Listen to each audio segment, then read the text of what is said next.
You never expect your life to change in a single moment, especially when you're just trying to make it through another day. But that's exactly what happened to me. Right there in the middle of my shift, as I carried a tray of drinks to a table filled with businessmen, I had no idea that among them sat the man who would change my life forever, with a proposal that would send shockwaves through my world. It was an ordinary evening at the diner, the kind of place where you see the same faces every day. I'd been working there for years, getting by on tips and a paycheck that barely covered the bills. But despite the grind, I had always been good at putting on a smile, making small talk and keeping my head down. That night, though, something was different. I could feel it in the air. A tension, a buzz, that I couldn't quite put my finger on. The moment I walked over to the table where he sat, I felt a pair of eyes on me, studying me in a way that made the hairs on the back of my neck stand up. His name was Jason Rivers. Young, wealthy, the kind of man who exudes confidence without saying a word. He was the last person I expected to find in a place like this, let alone talking to someone like me. But as I approached the table, he looked up, and our eyes met for the first time. It was like everything around me faded into the background, and for a second it was just the two of us. I had seen plenty of rich men come and go, but there was something different about Jason. Something that made my heart skip a beat. "Excuse me," he said, his voice smooth and controlled. "Do you believe in fate?" I blinked, unsure of what to say. Who starts a conversation like that? But before I could answer, he smiled, and it was like the whole room lit up. "I don't know if you believe in fate," he continued, "but I think I'm sitting here for a reason. And that reason is you." My breath caught in my throat. I was just a waitress struggling to make ends meet, and here was this man, this millionaire, telling me he believed in fate and that it had brought him to me. Over the next few weeks, Jason kept coming back. He would sit at the same table, order the same drink, and spend hours just talking to me. I didn't understand why someone like him would be interested in someone like me, but there was a sincerity in his eyes that made it impossible to doubt him. One night, as I was finishing my shift, he walked me to my car. The night air was cool, and the stars shone brightly above us. I remember thinking how surreal it all felt, like I was living someone else's life. We stood there for a moment, the silence between us filled with unspoken words. Then, out of nowhere, Jason got down on one knee. My heart stopped as I realized what was happening. "Marry me," he said, his voice trembling slightly. "I know this is crazy. I know we haven't known each other for long, but I've never been surer of anything in my life. You're the one I've been waiting for. Please say yes." For a moment, I couldn't speak. My mind was racing, trying to make sense of it all. But in my heart, I knew the answer. I had felt it the moment we met. "Yes," I whispered, tears filling my eyes. "Yes, I'll marry you." Jason's face lit up with joy, and he pulled me into his arms. As we stood there, wrapped in each other's embrace, I couldn't help but wonder what the future would hold. But there was one thing I hadn't told him. One secret that I had kept hidden from the world. A secret that would change everything when it finally came out. Little did I know, the day of our wedding would be the day that secret was revealed. And when it did, nothing would ever be the same. They say every love story has a twist, a moment that tests the very foundation of the relationship. For us, that moment came before we even said our vows. It wasn't a question of love or commitment, but of trust. A trust that could shatter in an instant once my secret came to light. The days leading up to our wedding were a whirlwind. The proposal had sent shockwaves through my world, and I still found it hard to believe that someone like Jason had chosen someone like me. The press caught wind of our engagement almost immediately, and suddenly I was thrust into a world of flashing cameras and prying eyes. A world I had never imagined for myself. Jason's family, on the other hand, wasn't exactly thrilled. His parents were well known in high society, and they had very clear expectations for their son's future. Marrying a poor waitress from a diner wasn't part of the plan. I could feel their disapproval in every glance, in the way they spoke to me, as if I was a temporary inconvenience, something Jason would eventually come to his senses about. But Jason stood by me. He insisted that none of it mattered, that we would be happy together no matter what anyone else thought. And for a while I believed him. We started planning the wedding, and despite the challenges, there was a joy in it. A sense that we were building something beautiful together. Still, there was a shadow hanging over me. A secret I had kept for years, one that could ruin everything. I had spent so long hiding it, telling myself it didn't matter, that it would never come up. But as the wedding day approached, that shadow grew darker, and the weight of what I hadn't told Jason became almost unbearable. It wasn't that I didn't trust him. I knew Jason loved me, but this was something different. Something I wasn't sure he could accept. I kept telling myself that I would find the right moment to tell him, that I couldn't start our life together with a lie hanging between us. But every time I opened my mouth, the words refused to come out. The night before the wedding, I found myself standing in front of a mirror, staring at the reflection of a woman I hardly recognized. The dress hung in the closet, ready for the morning, and I knew I had to make a decision. Should I tell him now before it's too late?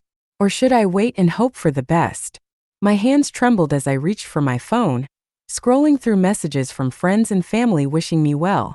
But as I stared at the screen, a single message caught my eye. It was from an unknown number, and the words sent a chill down my spine. Secrets always come out. Are you ready for the truth? My heart pounded in my chest as I read the message again, trying to make sense of it. Who could have sent this? How did they know? And what did they mean by the truth? I had been so careful, so sure that no one knew. But now, on the eve of the biggest day of my life, it seemed like everything was unraveling. I didn't sleep that night. I lay awake staring at the ceiling, my mind racing with fear and doubt. What would Jason say? How would he react when he found out? Would he still want to marry me, or would he walk away, leaving me with nothing but regret? Morning came, and with it the realization that I couldn't keep the truth hidden any longer. I had to tell him before someone else did. But as I got ready, putting on the dress that was supposed to symbolize the beginning of our new life together, I couldn't shake the feeling that everything was about to fall apart. As I walked down the aisle, my heart felt like it was going to burst out of my chest. Jason stood at the altar, smiling at me with so much love in his eyes that it made my knees weak. But behind that smile I knew was a trust that I was about to betray. When I reached him, he took my hands in his touch steadying me even as my mind screamed at me to stop. This was it, the moment of truth. And there was no turning back. As I stood there looking into Jason's eyes, I felt the world closing in around me. This was supposed to be the happiest day of my life. Yet the secret I had kept for so long was threatening to destroy everything. With the vows only moments away, I knew I had to come clean. But how do you confess something that could shatter the heart of the person you love? The ceremony was beautiful, like something out of a fairy tale. The sun was shining, the guests were all smiles, and everything seemed perfect. But inside I was a mess. My mind was racing, my heart pounding so loudly I was sure Jason could hear it. As the minister began to speak, the words washed over me, barely registering. All I could think about was what I had to say, how I had to say it, and whether Jason would ever forgive me. Do you, Jason Rivers, take this woman to be your lawfully wedded wife? Jason's eyes never left mine. He smiled, a soft, loving smile that made my heart ache with the weight of what I was about to do. I do, he said confidently, his voice strong and clear. And do you, Emily Williams, take this man to be your lawfully wedded husband? This was it. The moment. I could feel every pair of eyes in the room on me, waiting for my response. My throat was dry, my palms sweaty, but I knew I couldn't keep it inside any longer. If I did, it would haunt us both forever. I took a deep breath, trying to steady myself. The words caught in my throat, but I forced them out. I have to say something first. There was a murmur among the guests, a ripple of confusion. Jason's smile faltered, concern flickering in his eyes. Emily, what is it? I looked down at our joined hands, the warmth of his touch grounding me even as I prepared to destroy the perfect world we had built together. Jason, there's something I need to tell you. Something I should have told you a long time ago. Jason frowned, his grip on my hands tightening slightly. What is it, Emily? Whatever it is, we can handle it together. I shook my head, tears welling up in my eyes. I hope you can forgive me for not telling you sooner, but I have a son. I had him when I was just a teenager. His father left us before he was born, and I've raised him on my own ever since. There was a gasp from the audience, a collective intake of breath as the revelation hung in the air. I could feel the shock, the judgment, but I didn't care about them. I only cared about Jason. Jason's face was a mix of emotions, surprise, confusion, and something I couldn't quite place. He opened his mouth to speak, but no words came out. I wanted to tell you so many times. I continued, my voice trembling. But I was scared. Scared that you would see me differently, that you wouldn't want me anymore. I didn't want to lose you, Jason. But I can't marry you without you knowing the truth. The silence that followed was deafening. I could feel my heart breaking piece by piece as I waited for Jason to say something, anything. My son was my whole world, and now that world was colliding with the life I had dreamed of with Jason. Finally, Jason let out a breath, and a look of determination settled over his face. He reached up, gently wiping away the tears that had started to fall down my cheeks. Emily, he said softly, why didn't you tell me sooner? I was afraid, I whispered. Afraid that you wouldn't want to be with me if you knew. That you wouldn't want to be a part of my life, or his. Jason's eyes softened and he pulled me closer. His voice low but full of conviction. You should have trusted me. I love you, Emily. I love everything about you. And if you have a son, then he's part of you too. I'm not going anywhere. The relief that flooded through me was overwhelming. I couldn't believe it. Jason wasn't leaving, wasn't angry. He was accepting not just me but my son as well. It was more than I had ever hoped for, more than I deserved. The minister, sensing the moment had passed, cleared his throat and continued the ceremony. But this time, as we exchanged our vows, I felt lighter, freer. The burden of my secret was gone. And in its place was the love of a man who had just promised to stand by me, no matter what. Every fairy tale promises a happily ever after, but real life is far more complicated. Jason's acceptance of my son was a dream come true, but I soon learned that blending two lives, especially ones as different as ours, was far from easy. Our marriage was the beginning of a new chapter, but also the start of challenges we never saw coming. After the wedding, we moved into Jason's sprawling estate, a mansion so large it felt like it belonged to someone else. The high ceilings, polished floors, and grandiose rooms were worlds away from the modest apartment my son and I had called home. It was surreal, stepping into a life of luxury that I had only ever seen in movies. But it was also intimidating, a constant reminder of how different our backgrounds were. Jason was eager to make the transition as smooth as possible, especially for my son, Liam. He arranged for Liam to have the best of everything: a private tutor, a room filled with toys and books, and even a spot at an elite school. He wanted to give Liam the world, and I was grateful, but I couldn't shake the feeling that something wasn't quite right. Liam, my sweet boy, had always been quiet and reserved, but in this new environment, he seemed even more withdrawn. The mansion, with all its grandeur, was foreign to him, and despite Jason's efforts, Liam struggled to adapt. He missed our old life, the small apartment, the neighborhood park where we used to play, the simple routine we had shared. He didn't say much, but I could see it in his eyes, in the way he clung to me whenever Jason was around. It wasn't that Liam didn't like Jason. He just didn't know how to fit into this new world, and I couldn't blame him.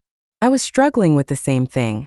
Jason's lifestyle, his friends, his social circle, it was all so different from what I was used to. I found myself constantly worrying about whether I was doing enough, whether I was good enough to be by his side. The first few weeks of our marriage were a whirlwind of parties, social events, and dinners with people I barely knew. Jason was always there, holding my hand, guiding me through the maze of high society. But as much as I tried to smile and play the part, I couldn't help but feel out of place. I was a waitress from a small town, thrust into a world of wealth and privilege, and I felt like a fish out of water. The pressure began to take its toll. I started to withdraw, spending more time with Liam and less with Jason. I wanted to protect my son, to create a sense of normalcy for him in this unfamiliar environment. But in doing so, I was pushing Jason away, and the distance between us grew wider with each passing day. Jason noticed, of course. He was patient at first, understanding that we needed time to adjust. But as the weeks turned into months, the tension between us became harder to ignore. He wanted us to be a family, to embrace the life he had worked so hard to build for us. But I was holding back, torn between the love I had for Jason and the need to protect Liam from a world that felt too big too fast. One night, after another strained dinner where Jason's friends talked about things I couldn't relate to, he finally confronted me. "Emily, what's going on?" he asked, his voice filled with concern. "You've been so distant lately." I thought we were in this together. I looked at him, my heart heavy with guilt. I'm trying, Jason. I really am. But everything is so different now. I don't know how to fit into your world, and I'm worried about Liam. He's just a little boy, and this is all so overwhelming for him. Jason sighed, running a hand through his hair. I know it's a big change, but I love you and Liam. I want us to be a family. But we can't do that if you keep pulling away. Tears welled up in my eyes as I realized how much I was hurting him. I don't want to pull away, I whispered. I don't know how to be the person you need me to be. Jason reached out, taking my hand in his. You don't have to be anyone other than yourself, Emily. I fell in love with you for who you are, not for who I want you to be. And I love Liam too, just as much as I love you. But we have to work together to make this work. We can't let fear and doubt come between us. His words were a balm to my soul, a reminder of why I had fallen in love with him in the first place. Jason wasn't just offering me a life of luxury, he was offering me a partnership, a real chance to build something beautiful together. But I had to let go of my insecurities, to trust that we could find a way to blend our lives, even if it wasn't easy. I'm scared, I admitted, my voice trembling. I'm scared that I'll never be enough for you, that Liam will never fit into this world. Jason pulled me into his arms, holding me close. You're more than enough, Emily. And Liam is part of our family now. We'll take it one step at a time together. We'll figure it out, but only if we're honest with each other. In that moment, I realized that I had been so focused on protecting Liam and myself that I had forgotten to let Jason in. I had been so afraid of losing him that I hadn't given him the chance to prove that he was in this for the long haul. It wouldn't be easy, I knew that. But for the first time since the wedding, I felt a glimmer of hope. Maybe, just maybe, we could find a way to make this new life work together. Blending two lives is never easy, especially when those lives come from such different worlds. Jason and I had promised to make it work, but every step forward seemed to come with new challenges. Just when I thought we were making progress, another obstacle would appear, testing our resolve. The question wasn't whether we loved each other enough, but whether love alone was enough to bridge the divide. The days after our heart-to-heart conversation were better, but not perfect. Jason and I were more open with each other, trying to communicate instead of letting our fears fester in silence. We started making small adjustments, spending more time at home, planning activities that Liam would enjoy, and finding ways to blend our old routines with our new lifestyle. It helped, but there was still a tension in the air, an undercurrent of uncertainty that neither of us could shake. One of the biggest challenges was Liam's adjustment to his new school. It wasn't just any school. It was a prestigious academy where the children of CEOs, celebrities, and politicians were educated. The kind of place where parents paid more in tuition than I had earned in a year as a waitress. Liam wasn't used to this level of privilege, and it showed. On his first day, I dropped him off at the front gates, trying to reassure him that everything would be fine. But as I watched him walk through those massive doors, I felt a pang of guilt. I was throwing him into the deep end, asking him to swim in a world he didn't understand. That afternoon, when I picked him up, his face was downcast, his usually bright eyes dull. I asked him how his day went, but all I got was a shrug and a mumbled "okay." My heart broke for him, but I didn't push. I knew he needed time to adjust, but I couldn't help but worry that I was forcing him into a situation that wasn't fair to him. A few days later, I got a call from the school. Liam had been involved in a scuffle with another boy. Apparently, the other child had made a snide comment about Liam's background, and Liam, who had never been one to back down, had retaliated. The school principal was understanding, but it was clear that Liam was struggling to fit in. When I brought it up with Jason that evening, he was concerned but also practical. Maybe we need to give him more time, he suggested. It's a big adjustment for him, and kids can be cruel. But he'll find his way. We just need to be patient. I nodded, but inside I wasn't so sure. Liam wasn't like the other kids at that school. He didn't come from money, didn't have the same experiences or privileges. I was worried that no matter how much time we gave him, he would never truly belong. As the weeks passed, I could see the toll it was taking on him. He became quieter, more withdrawn, and his grades started to slip. He used to love school, but now it seemed like a place of dread. I wanted to pull him out, to find a school where he would be more comfortable, but Jason insisted we give it more time. "It's a great school, Emily," he said one night as we discussed the situation. "It offers him opportunities he wouldn't have anywhere else. We can't give up so easily." "But at what cost?" I countered, frustration creeping into my voice. "He's miserable, Jason. He's just a little boy, and he's being pushed into a world that's too much for him. What good are opportunities if he's unhappy?" Jason looked at me, his expression pained. "I don't want him to be unhappy, but I also want to give him the best chance at a good life. We have to find a balance." That balance, however, was proving elusive. No matter what we did, Liam continued to struggle. The more we tried to help, the more he seemed to retreat into himself. I felt helpless, torn between the love I had for my son and the desire to make my marriage work. Our home, which should have been a sanctuary, started to feel like a battleground. Jason and I were constantly discussing, sometimes arguing, about the best way to handle the situation. We both wanted what was best for Liam, but our visions of what that looked like were different. Jason, with his background and experiences, believed in pushing through, in toughing it out for the greater good. I, on the other hand, saw the pain in Liam's eyes and wanted to protect him from it, even if it meant making sacrifices. We were at an impasse, neither of us willing to back down, but both of us suffering as a result. And then one evening it all came to a head. Liam had been particularly quiet that day, and I could tell something was wrong. I tried to talk to him, but he just shook his head and said he was fine. But I knew he wasn't. Later that night, after Jason had gone to bed, I found Liam sitting on the edge of his bed, staring out the window. I sat down beside him, wrapping my arms around him. "Liam, you can talk to me. What's going on?" For a moment he didn't say anything. Then in a small voice he whispered, "I don't belong here, Mom." My heart clenched. "What do you mean, sweetie?" He looked up at me, his eyes filled with tears. "I don't belong in that school, in this house. I just don't fit in. I miss our old life. I miss you." Tears welled up in my own eyes as I pulled him close, holding him tight. "Oh, Liam, I'm so sorry. I've been so focused on trying to make everything work that I didn't see how much you were hurting. You do belong here with me, with Jason.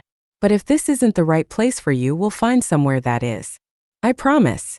In that moment, I realized that I had been trying so hard to fit into Jason's world that I had lost sight of what truly mattered, Liam's happiness. I had been so afraid of failing, of not living up to expectations, that I had ignored the signs that my son was suffering. The next morning, I told Jason what Liam had said. He listened, his expression serious, and when I was done, he sighed deeply. "I don't want him to feel that way, Emily. Maybe you're right. Maybe this isn't the best place for him right now." It was the first time Jason had admitted that things weren't working, and it was a relief. But it was also just the beginning of a new set of challenges. We had to figure out what was best for Liam, for us, and how to move forward without losing each other in the process. Every family faces crossroads, but ours felt particularly daunting. The decision we were about to make would not only shape Liam's future, but also determine the path of our marriage. Could we find a compromise that honored both our worlds? Or would the differences that had drawn us together ultimately tear us apart? Jason and I spent the next few days discussing, debating, and trying to find a solution that would work for all of us. It wasn't easy. Every time we thought we had come to a decision, a new concern would arise, pulling us back into uncertainty. One evening, as we sat in the living room, exhausted from yet another round of discussions, Jason leaned back on the couch, rubbing his temples. "Maybe we're looking at this all wrong," he said, his voice heavy with fatigue. I looked at him, confused. "What do you mean?" He sighed, meeting my gaze. "We've been trying to fit Liam into our world, but maybe we need to create a new world that works for all of us. A compromise where we can merge the best of both our lives." The idea struck me as both simple and profound. Instead of forcing Liam to adapt to a life that felt foreign to him, why not build something new? Something that honored where we came from while also embracing where we wanted to go. How would that work? I asked, cautiously hopeful. Jason thought for a moment, then began to outline his idea. What if we found a different school for Liam? Not one as exclusive as the academy, but still a place where he could get a good education and feel more at ease. We could also find a smaller house, something that feels more like a home to all of us. It doesn't have to be a mansion, just a place where we can all be comfortable. As he spoke, I felt a weight lifting off my shoulders. This was the compromise we had been searching for. A way to blend our lives without losing ourselves in the process. But what about your work, your social obligations? I asked, worried that Jason might be sacrificing too much. He smiled softly, shaking his head. Emily, none of that matters if I lose you and Liam in the process. I love you both and I want us to be happy. If that means scaling back on some things, then so be it. We'll make it work. Tears filled my eyes as I realized just how much Jason was willing to give for our family. It wasn't just about blending our lives anymore. It was about creating something new together, something that truly reflected who we were as a family. The next few weeks were a whirlwind of change. We found a smaller house on the outskirts of the city, a cozy, comfortable place that felt like home from the moment we stepped inside. It wasn't as grand as Jason's mansion, but it was perfect for us. It had a large backyard where Liam could play, a kitchen where we could cook together, and a living room where we could spend evenings as a family. We also found a new school for Liam, a public school with a good reputation, where the kids were friendly and the atmosphere was welcoming. From the moment Liam walked through the doors, I could see the difference in his demeanor. He was more relaxed, more himself. He even made a few friends within the first week, something that hadn't happened at the academy. The change in Liam brought a sense of peace to our home that had been missing for months. He was happier, more confident, and that joy was contagious. Jason and I found ourselves laughing more, spending more quality time together, and rediscovering the love that had brought us together in the first place. But it wasn't just about the big changes. It was the little things that made the difference. The way we spent Saturday mornings together as a family, the new routines we established, the small traditions we started. It was these moments that truly began to blend our two worlds into one. One evening, as we sat in our new living room, the fire crackling in the fireplace, Liam snuggled between us on the couch, I realized that we had done it. We had found our balance, our compromise. We had created a life that worked for all of us, a life where we could be happy together. Jason turned to me, his eyes full of warmth. This feels right, doesn't it? I nodded, smiling as I looked at Liam, who was dozing off beside us. It does. It really does. For the first time in a long time, I felt at peace. We had come a long way, faced challenges that had tested us, but in the end we had emerged stronger, more united. Our journey wasn't over. There would be more obstacles to overcome, more compromises to make, but I knew that as long as we faced them together, we would be okay. As I watched Liam sleep, I felt a deep sense of gratitude for the life we were building. It wasn't perfect, but it was ours, and that was enough. Just as life began to settle into a comfortable routine, a revelation from the past shattered the calm. It was a secret so deep and so well guarded that it threatened to unravel everything we had built. Could our love withstand this final test? Or would the truth drive us apart? As the days passed in our new home, I felt an unfamiliar but welcome sense of normalcy settle in. Liam was thriving in his new school, and Jason and I had finally found a rhythm that worked for us. It seemed like we had overcome the hardest part of our journey, and I allowed myself to believe that our future was secure. But life, as I had learned, is rarely predictable. One evening, as I was sorting through some old boxes in the attic, I came across a small, weathered journal. It was tucked away in a corner, dusty and forgotten. I recognized it immediately. It was my mother's journal, something she had kept during the final years of her life. I hadn't seen it in years, and just the sight of it brought back a flood of memories. I hesitated for a moment before opening it. My mother had always been a private person, and this journal had been her sanctuary, a place where she poured out her thoughts and feelings. But something compelled me to read it, perhaps a need to feel closer to her now that she was gone. As I flipped through the pages, I saw familiar entries, her musings on life, her worries about my future, and her reflections on the challenges she faced as a single mother. But then, as I reached the last few pages, the tone of the journal changed. The writing became more frantic, the words scribbled hastily, as if she had been desperate to get them down before time ran out. And then I found it. The secret that she had kept hidden from me my entire life. My heart raced as I read the words on the page, disbelief washing over me. My mother had always told me that my father had left us when I was a baby, unable to handle the responsibilities of a family. But the truth was far more complicated than that. My father hadn't left. He had been forced to leave by my mother. According to her journal, my father had been involved in something dangerous, something that had put both of us at risk. My mother had discovered his activities and, in a desperate bid to protect me, had confronted him. She gave him an ultimatum: leave and never return, or she would go to the authorities. He chose to leave. My hands trembled as I read the final entries. My mother had been terrified that my father would come back, that he would try to take me away from her. She had spent the rest of her life looking over her shoulder, fearing that the past would catch up with us. And now it seemed that past was catching up with me. I sat there in the attic, the journal clutched in my hands, trying to process what I had just learned. My entire life had been built on a lie that my mother had told to protect me, but a lie nonetheless. I had no idea who my father really was or what he had been involved in. But one thing was clear: he was still out there and he might still pose a threat. When I finally went downstairs, Jason immediately noticed that something was wrong. He put his arms around me, concern etched on his face. "Emily, what's going on? You look like you've seen a ghost." I handed him the journal, unable to find the words to explain. He took it from me, his eyes scanning the pages.